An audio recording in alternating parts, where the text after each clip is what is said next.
अनिल जी, क्या लग रहा है कि इस प्रकार के जो दलितों के ऊपर घटनाएं हो रही है बिहार में, रुकने का नाम नहीं है, इस पर आप लोग की क्या स्टैंड है? जो सरकार है, जो यहाँ नीतीश कुमार जी की जो सरकार चल रही है, ये माफियाओं की सरकार है, ये बलात्कारियों की सरकार है, ये गुंडा मवालियों की सरकार है। जो दलितों पर अत्याचार करता हुआ देखता हो और उन अत्याचारियों के साथ खड़ा होता हो, हत्यारों के साथ खड़ा होता हो, बलात्कारियों के साथ खड़ा होता हो, और कभी भी हमारे बिहार में दलितों के साथ, शोषित वंचितों के साथ जो अत्याचार हो रहा है, उन घटनाओं में नहीं न्याय दिलाने के लिए नीतीश कुमार की सरकार प्रख्यात है। और इनका विश्व में नाम होना चाहिए कि दलितों पर अगर अत्याचार होगा, शोषितों पर अत्याचार होगा, वंचितों पर अत्याचार होगा, तो ये सरकार उसे न्याय नहीं दिलाएगी।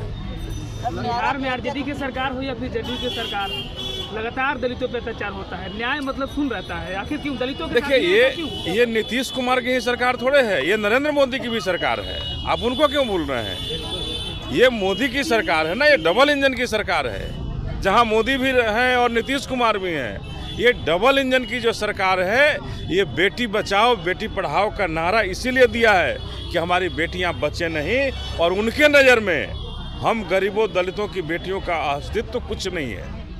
और यही कारण है कि हमें कीड़े मकोड़े की तरह ये उपयोग कर रहे हैं। हमारी बेटियों के साथ आए दिन बलात्कार हो रहा है। आरजेडी भी सरकार रही, समाजवादियों की सरकार, बोले समाजवादियों की सरकार है, तो उसमें भी दलितों का शोषण हुआ। देखिए, इन सारी सरकारों का मुखिया नीतीश कुमार रहे, लेकिन हमारे उत्तर प्रदेश में जब बहन मायावती जब मुख्यमंत्री बनी थी, उस समय कोई भी गुंडे मवाली और बलात्कारी सामने नहीं आए थे।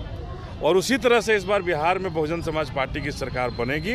निश्चित रूप से ये गुंडे मवाली और बलात्कारी बिहार से बाहर भागेंगे, और हमें न्याय के लिए दर दर ठोकर खाने की जरूरत नहीं होगी, और उसके लिए धरने पर बैठने की हमारी माताओं बहनों की जरूरत नहीं होगी। क्या नायरा के परिवार को न्याय मिलेगा? निश्चित रूप से अगर सांसद जी यहाँ चलकर आए हैं, बहुजन समाज पार्टी के हम सारे लोग यहाँ आए हैं, तो उस बेटी को, उस बहन को न्याय दिलाने के लिए आए हैं। उस परिवार के साथ हम लोग खड़े हैं और उसे न्याय दिलाने के लिए अंतिम जोर तक लड़ाई हम लड़ेंगे। मेरा एक सवाल था सर, कि लगातार बिहार में जो है क्राइम अनकंट्रोल्ड है, क्राइम कंट्रोल नहीं है। लगातार सीएम जो है लॉ एंड ऑर्डर की बात करते हैं, लेकिन लगातार जो अपराध का ग्राफ है लगातार बढ़ता जा रहा है। देखिए, नीतीश कुमार जी के हाथ से शासन का बागडोर बिल्कुल निकल चुका है।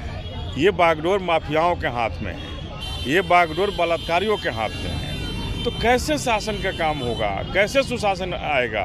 तो जहाँ शासन रहा ही नहीं, जहाँ माफिया हावी हो गए हैं इस सरकार पर और माफिया सरकार चला रहे हो, तो वहाँ कैसे आप सुशासन की उम्मीद करेंगे, कैसे न्याय की उम्मीद करेंगे? आज अगर इस बहना के नायरा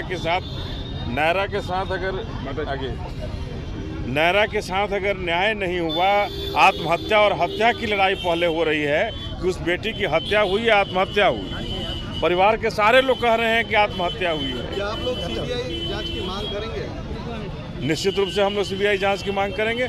परिवार के सभी लोगों का कहना है कि हत्या हुआ है, और पुलिस प्रथम दृष्टया ही देख के कह रही है कि नहीं, ये हत्या नहीं, आत्महत्या है। क्या कहना चाहेंगे? दो तरह के कानून है बिहार में लागू है, दलितों के लिए अलग, और मैं तो खुलेआम कहना चाहता हूँ कि सुशांत सिंह राजपूत की मुंबई में आत्महत्या हुई थी, यही नीतीश कुमार की सरकार थी यहाँ से सीबीआई जांच की मांग लिखती है। मुंबई में हत्या हुई, दूसरे प्रदेश में हत्या होती है, आत्महत्या हुआ कि हत्या हुआ हम लोग नहीं जान पाए।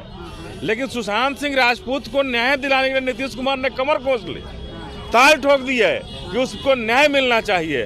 लेकिन हमारी दलितों की बेटियों के साथ न्याय क्यों नहीं मिलना चाहिए? अगर बिहार में हत्या होती है तो उसे आत्महत्या का रूप दे दो।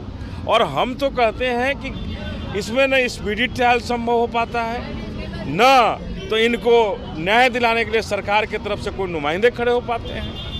पुलिस प्रशासन सोई रहती है। अगर ये परिवार के लोग जाते हैं तो एफआईआर तक ढंग से नहीं होती है।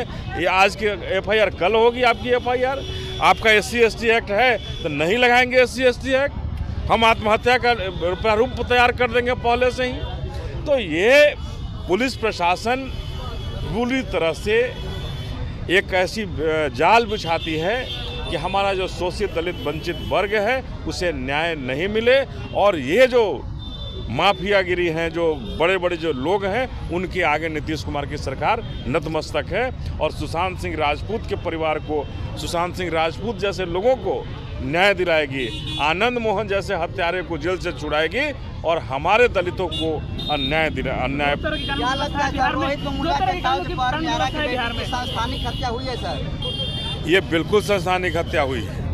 ये एक साजिशन हत्या है और उस इंस्टीट्यूट का जहां हत्या पैरामेडिकल जिसमें जहां हुई है, जहां के प्रिंसिपल कहते हैं कि ऐसा आए दिन होता है, तो उनकी निश्चित रूप से जांच होनी चाहिए।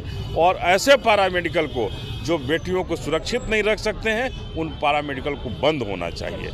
ये नीतीश कुमार के गृह जिला है और इस गृह जिला में किसी बहन को, किसी बेटी को अगर धरना पर बैठना पड़ता है तो शर्म आनी चाहिए और ऐसे शासक को तुरंत अपने शासन से, मुख्यमंत्री पद से इस्तीफा दे देना चाहिए।